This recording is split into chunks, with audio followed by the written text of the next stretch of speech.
Hola, bienvenidos, somos Nancy y Mateo. Hoy nos metemos de lleno en un versículo bíblico que, bueno, ha levantado ampollas durante siglos. Hablamos de Mateo 25:46. Mucha controversia, ¿verdad? Muchísima. Es ese versículo que cierra una enseñanza de Jesús sobre el juicio final y dice: «E irán estos al castigo eterno y los justos a la vida eterna». Para analizarlo, ¿eh? Nos basamos en un resumen que recoge un poco toda la historia y los debates que ha generado. Exacto. Y es que esta frase ha sido como un motor para discusiones teológicas, históricas, filosóficas, de todo tipo. La idea hoy es intentar desgranar un poco todo ese lío. Vale, para entender bien de dónde viene todo esto, quizá deberíamos empezar por el principio. ¿Cuándo se escribe esto? Pues mira, el Evangelio de Mateo se suele datar entre el 70 y el 90 después de Cristo, más o menos. Ajá. Ajá. Y es importante saber qué pasaba entonces. Era una comunidad judeocristiana que estaba, digamos, buscando su sitio. Claro. Tenían la presión del Imperio Romano por un lado y por otro se estaban diferenciando del judaísmo rabínico que se estaba reorganizando después de la destrucción del templo. Un ambiente, complicado. ¿Y eso pudo influir, supongo? Pudo influir en cómo se ponía el acento en las consecuencias finales, ¿no? En lo que pasa después de la muerte, en la fe, en la conducta. Entiendo. Y ahí es donde encaja este versículo justo al final de la parábola de las ovejas y las cabras. Eso es. Y lo que llama la atención es el énfasis en una retribución eterna. Claro, eterna.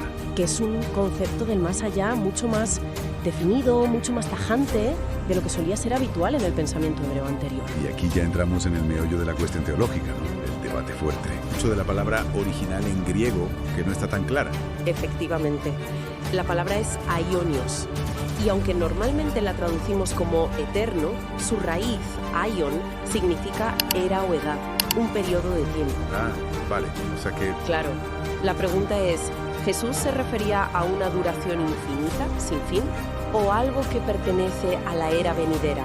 Es decir, un tiempo decisivo, final, pero no necesariamente infinito en el tiempo. Esa ambigüedad, si es que lo es, abre puertas, ¿no? A otras formas de verlo, desde luego. De ahí surgen otras posturas teológicas, por ejemplo, la restauración universal. ¿Qué sería? La idea o la esperanza de que, al final de todo, toda la creación se reconcilie con Dios. O el aniquilacionismo. ¿Y eso? Que los que no son justos, pues, simplemente dejan de existir. No es que sufran eternamente, sino que desaparecen. O sea que la cosa no es solo teológica o de traducir una palabra. Choca con la filosofía también. Claro, choca de frente con preguntas filosóficas muy profundas que ya se hacían pensadores antiguos como Orígenes y se siguen haciendo hoy. El tema de la proporción, supongo. Exactamente. ¿Cómo puede ser proporcional un castigo infinito, eterno, por faltas que se cometen en un tiempo finito, limitado? Ya. Para mucha gente, esto crea una tensión muy fuerte con la idea de un Dios que es sobre todo amoroso y justo. ¿Cómo puede un Dios así imponer un sufrimiento sin fin? Y esta tensión se ve dentro del propio cristianismo, ¿no? Hay distintas visiones, sí. A ver, la Iglesia Católica, por ejemplo, mantiene como dogma el infierno eterno. Pero luego, en el mundo protestante o incluso en algunas corrientes ortodoxas, hay más matices. ¿Influido por lo de aionios? A veces sí, influido por esa interpretación de aionios como propio de una era. Se permite más diversidad de opiniones sobre qué pasa al final. ¿Y si lo comparamos con el judaísmo o el islam? Bueno, también tienen sus ideas sobre un juicio final y consecuencias después de la muerte, claro. Pero los detalles, la naturaleza del castigo, la duración, varían bastante respecto a la idea cristiana más tradicional de infierno eterno. Son conceptos diferentes. Queda claro que Mateo 25:46 no es un versículo más. Ha marcado muchísimo la escatología cristiana. Muchísimo. Toda la reflexión sobre el fin de los tiempos, el juicio, el destino, este versículo ha sido clave. Y sigue siéndolo. Y sigue siendo un punto caliente, sí. Un lugar donde chocan la interpretación de los textos, la doctrina, la ética, la filosofía y cómo entendemos hoy la justicia o la compasión. Es que en muy pocas palabras se condensan preguntas enormes. Justicia divina, misericordia, ¿qué es la eternidad? ¿Nuestro destino? ¿Castigo sin fin o una era de consecuencias?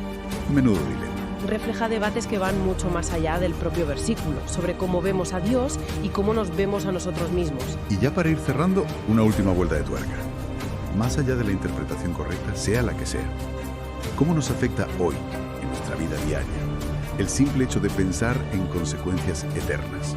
O bueno, consecuencias de una magnitud así de grande después de morir. ¿Cambia algo en cómo vivimos? Es una buena pregunta para quedarse pensando, sí. ¿Este versículo te incomodó o te hizo pensar diferente? Cuéntanos abajo. Suscríbete para más episodios que no le temen a la verdad. Hasta la próxima.